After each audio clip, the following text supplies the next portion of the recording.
Hello class 10 welcome back to our YouTube channel maths with Mukul Agarwal. And आज के इस lecture में जो है हमारा लेक्चर नंबर 4, जिसमें हम कर रहे हैं चैप्टर नंबर 1 रियल नंबर। इसमें हम आज देखेंगे concept of ending digit with zero, या फिर कोई भी डिजिट या किसी भी नंबर में जो लास्ट डिजिट आएगा वो जीरो आएगा या नहीं आएगा। अब कब आता है जीरो, कैसे आता है, तो इन सारे जो क्वेश्चन के आंसर है ये आपको मिलने वाले हैं आगे। फिर हम एग्जाम्पल 1, क्वेश्चन 5 और 6 ये हम करने वाले हैं, तो बने रहिएगा वीडियो में आगे तक। ओके। पहले देखो कॉन्सेप्ट। एक बात तो सिंपल सी बात है, कोई भी नंबर है उसमें अपने आप जीरो आएगा नहीं। जैसे 5 है, अपने आप जीरो इसमें आएगा या नहीं आएगा, या तो कुछ मल्टीप्लाई करोगे या कुछ डिवाइड करोगे, पर जीरो ऐसे नहीं आता। तो क्या करते हैं फिर हम इनकी क्या निकालते हैं, पावर। जैसे मैंने कोई नंबर है ए, कोई भी नंबर थी ए, उसकी पावर की एन। अब यहाँ पे एन क्या है, एन कोई नेचुरल नंबर है। एन क्या है बेटा, एनी नेचुरल नंबर। जैसे 0 1 2 3 4 5 6 7 8। अब पावर कितनी भी हो जाए, अब अगर ये जो नंबर ए है, अगर ये जो नंबर ए है, अगर इसमें एक नंबर 2 है और कोई नंबर 5 है, अगर इस नंबर के जो फैक्टर है या फैक्टराइजेशन है उसमें 2 इंटू 5 बन जाए, क्या बन जाए बेटा, 2 इंटू 5, तो ये क्या बनाता है, 10। और जब ये 10 बनाएगा तो लास्ट में क्या आएगा, जीरो। क्या आएगा बेटा, जीरो। एक बात हमेशा ध्यान रखना, दुनिया की कोई सी भी नंबर हो उसको अगर 10 से मल्टीप्लाई करोगे तो हमेशा लास्ट में क्या आएगा, जीरो। लास्ट में क्या आएगा, जीरो।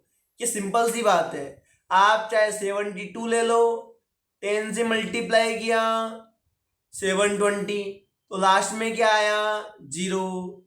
इसका मतलब आप कोई भी नंबर है उसमें जीरो है और उसकी आप कितनी भी पावर निकालो लास्ट में क्या आएगा, जीरो। समझ में आई नहीं आई बात? यानी मैं एक बार समझा दूं तरीके से, यानी कि कोई भी नंबर हुई, जैसे मैंने लिया 10, तो जो 10 है वो क्या होता है, 2 इंटू 5। अब 2 इंटू 5 बन रहा है क्योंकि 2 इंटू 5 चाहिए। क्यों हमें 2 इंटू 5 इसलिए चाहिए क्योंकि ये दोनों मल्टीप्लाई होके क्या बनाते हैं, 10। और जब 10 में क्या होता है, जीरो, तो इस जीरो की होने की वजह से जो भी पावर होगी चाहे वो कितनी भी हो, उसको सोल्व करने पर हमेशा लास्ट में क्या आएगा, जीरो। यानी कुल मिला के बात यह है, आप जो भी नंबर ले रहे हो बेस के अंदर, उसका जो फैक्टराइजेशन होगा उसके अंदर 2 इंटू 5 होना चाहिए, या फिर 8 लिस्ट कम से कम 2 एंड 5 हो, चाहे सिंगल 2 हो और एक सिंगल 5 हो, तब भी हमारा काम चल जाएगा। तब तो ये जो नंबर होगी, तब तो जो ये नंबर होगी वो एंड होगी विद जीरो, एंड होगी विद जीरो। यानी कोई भी नंबर के लास्ट में जीरो तभी आएगा पावर सोल्व करने पर अगर उसके अंदर जीरो है। और जीरो कब होगी, जब उसके फैक्टराइजेशन में 2 इंटू 5 की फॉर्म बनेगी, अदरवाइज जीरो नहीं आएगी। यानी सिंपल सी बात यह है, आपको दिया है एग्जाम्पल नंबर 1, इसमें क्या बोला है, चेक वेदर। आपको चेक करना है कि कोई भी नेचुरल नंबर है n, उसके लिए अब पावर n है, यहाँ पे पावर मैटर ही नहीं कर रही, यहाँ पे पावर मैटर ही नहीं कर रही, क्योंकि पावर क्या है, नेचुरल नंबर। अब पावर 1 हो 2 हो 3 हो, कोई दिक्कत नहीं है। मेन बात क्या है, बेस। बेस क्या है यहाँ पे, 4। बेस क्या है, 4। और इसका फैक्टराइजेशन क्या होगा, 2 × 2। सिंपल सी बात है। अब इसका फैक्टराइजेशन अगर 2 × 2 होगा तो सोचो, हमने क्या बताया था अभी, अगर किसी नंबर के फैक्टराइजेशन में कम से कम एक 2 एंड कम से कम एक 5 नहीं होगा तो वो कभी भी एंड नहीं करेगी, नेवर एंड विद डिजिट 0। यानी कि कुल मिला के बात यह है, कोई भी नंबर 0 के साथ एंड तभी होगी जब उस नंबर के फैक्टराइजेशन में क्या आए, एक 2 आए और एक 5 आए, ताकि वो मल्टीप्लाई होके क्या बन जाएंगे, 10। और 10 में क्या होती है, 0। अब 0 की पावर आप कितनी भी करो क्या आएगा, 0। यानी लास्ट में 0 बनाने के लिए बेस के अंदर क्या होना जरूरी है, 0। समझ में आई बात, ठीक है। तो हम लिख देंगे, हम क्या लिख देंगे, देखो थोड़ा इसको तरीके से लिखते हैं।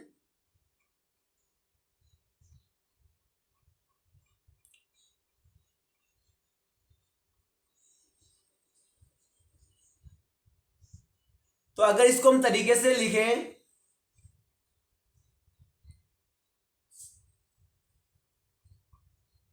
पहले हम लिखेंगे प्राइम फैक्टराइजेशन।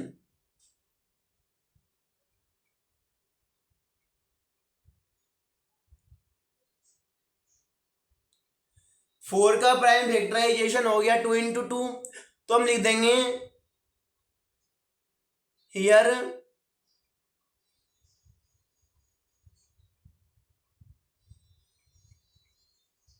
तो हमने क्या बताया, for a number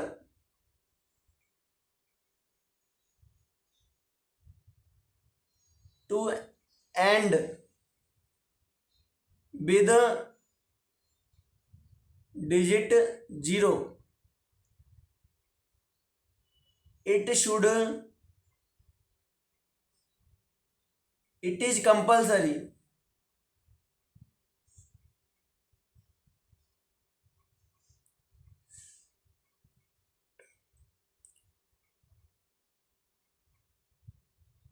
it is compulsory that it has 2 and 5 as its factor। यानी कि अगर कोई भी नंबर को 0 के साथ एंड होना है तो ये कंपलसरी है कि उसके 2 और 5 क्या हो, फैक्टर। समझ में आई बात, तो हम लिख देंगे सो 4n never and with digit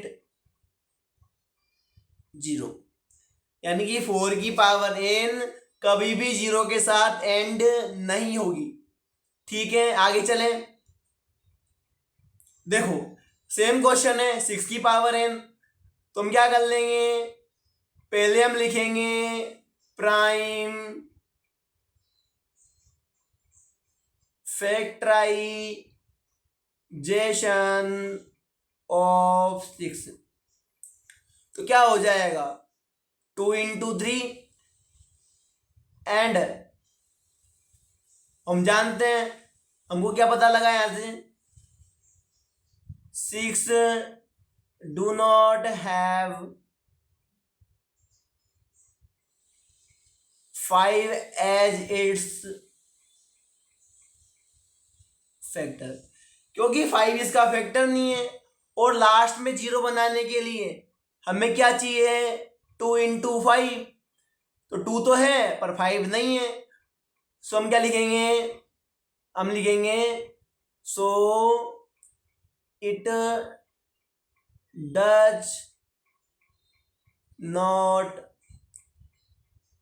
and with digit zero, यानी कि ये जो नंबर है कभी भी जीरो के साथ एंड नहीं होगी। ठीक है, इजी है ना। आगे चलें। अगला देखो, ये बहुत प्यारा क्वेश्चन है। बताना है कि ये जो नंबर है फर्स्ट वाला ये और सेकंड वाला ये दोनों कंपोजिट नंबर क्यों हैं? तो हमने क्या पढ़ी थी? Fundamental theorem of arithmetic. Fundamental theorem of arithmetic साफ साफ कहती है अगर आप किसी भी नंबर को उसके प्राइम फैक्टराइजेशन में या प्रोडक्ट ऑफ प्राइम की फॉर्म में लिख दो, किसी भी नंबर को प्रोडक्ट ऑफ प्राइम की फॉर्म में अगर आप लिख सकते हो तो वो नंबर क्या होगी? वो होगी कंपोजिट नंबर। समझ में आई बात? तो आपको क्या दिखाना है? इन नंबर को प्रोडक्ट ऑफ प्राइम की फॉर्म में दिखाना है, जिसमें क्या होता है, सारे नंबर क्या होते हैं? मल्टीप्लाई। क्या होते हैं? मल्टीप्लाई। पर यहाँ पे हो क्या रहा है? यहाँ पे हमको जो 13 है वो किस में दिया है? प्लस का। किसका दिया है बेटा? प्लस का। तो हम क्या करेंगे? हम एक काम करेंगे, क्या? पहले इसको करेंगे सोल्व, यानी कि मल्टीप्लाई। 7 into 11 into 13 plus 13। तो करें मल्टीप्लाई। देखो 11 इंटू 7 77 इंटू 13 प्लस 13। शॉर्ट तरीका भी ये करवाने का, पर मैं इसको ऐसे करूँ। 13 7 जा 91 का 1, कैरी आई 9। 13 7 जा 91 प्लस 9 100 प्लस 13।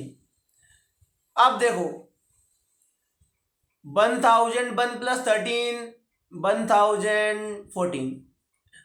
अब इसको प्रोडक्ट ऑफ प्राइम में लिखना है, तो हम क्या कर देंगे? इसका प्राइम फैक्टराइजेशन। क्या कर देंगे बेटा? प्राइम फैक्टराइजेशन, है ना। यानी 1014 2 5 जा 10, 1 में डिवाइड नहीं होता तो क्या लगाएंगे? 0। 2 7 जा 14। अब देखो 507 2 3 की टेबल में आएगा, 2 की में नहीं आएगा।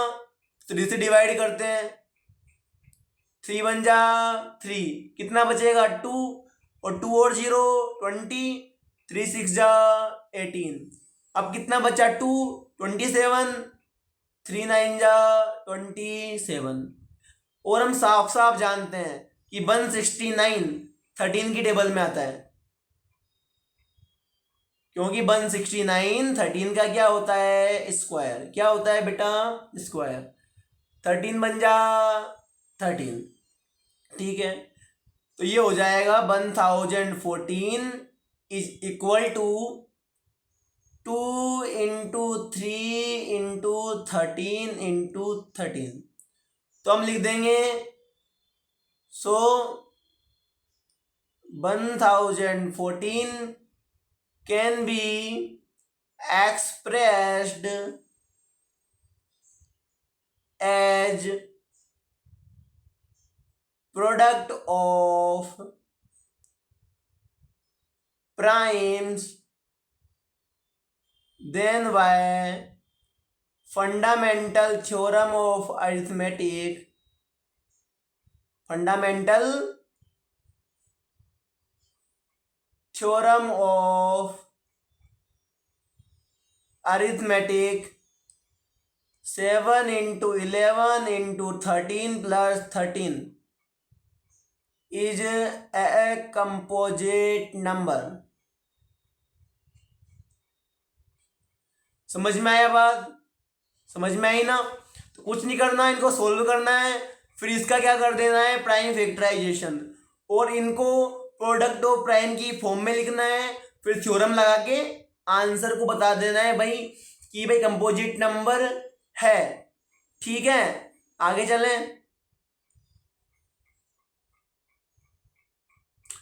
अगला है सेकंड। सेकंड क्या है देखो भाई, सेकंड आपको दिया है इसमें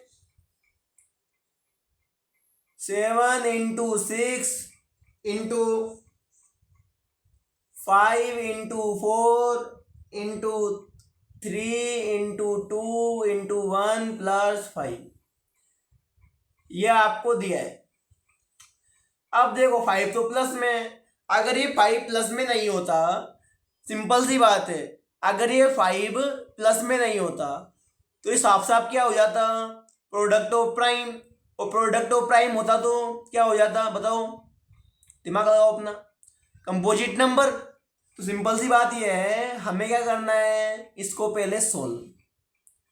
तो देखो 7 6 जा 42 इंटू 5 4 जा 20 इंटू 3 2 जा 6 इंटू 1 प्लस 5, 42 इंटू 2 84, जीरो का जीरो इंटू 6, 8 40 इंटू 6 करें, 6 जीरो जा जीरो, 6 4 जा 24 का 4 कैरी आई 2, 6 8 जा 48 प्लस 2 50, साथ में क्या है 5, तो ऐड करने पर क्या आया 5045। यहाँ तक किसी को दिक्कत नहीं है ना, यानी कुछ नहीं किया, इन सबको मल्टीप्लाई किया है और 5 को ऐड कर दिया यूजिंग बोर्ड मास। ठीक है, अब देखो आगे सारा खेल अब का है, करना क्या है, हमें करना है 5045 का प्राइम फैक्टराइजेशन। अब हमें पता है ये 2 की टेबल में नहीं आएगा, तो किससे डिवाइड करेंगे 3 से। पर देखो 5 + 4 9, 9 + 5 14, 14 3 की टेबल में नहीं आता, 3 की में भी ये नहीं आएगा, तो किससे डिवाइड करेंगे 5 से। तो 5 बन जा 5, जीरो का जीरो, 45 5 की टेबल में नहीं आता, तो क्या आएगा जीरो, सॉरी 5 की टेबल में आता है बट 4 5 की टेबल में नहीं आता, तो जीरो लगाएंगे तो 45 हो जाएगा, 5 9 जा 45। ठीक है, आगे देखो, अब देखो ये 7 की टेबल में नहीं आ रहा, 11 की में भी नहीं आ रहा, 13 की में भी नहीं आ रहा, 17 की में नहीं आ रहा, 19 की में नहीं आ रहा,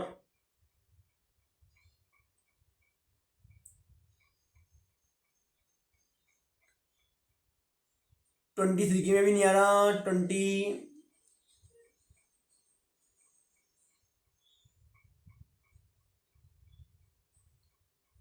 27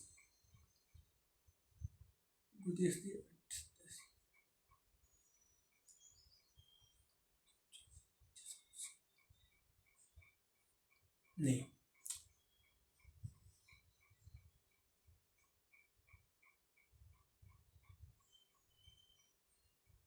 हाँ तो बेटा ये क्या है हमारा प्राइम नंबर, क्या है ये prime number.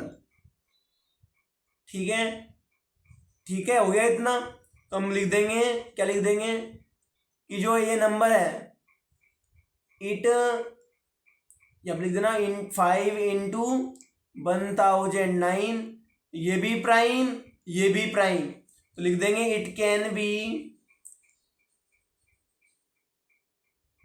expressed as product of primes.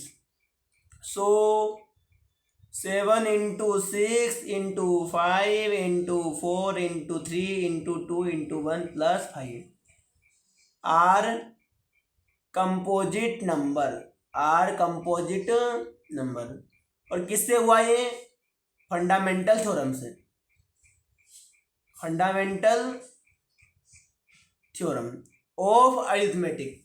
ठीक है, सो आई होप आपको समझ में आया होगा एंड मिलते हैं हम नेक्स्ट वीडियो में।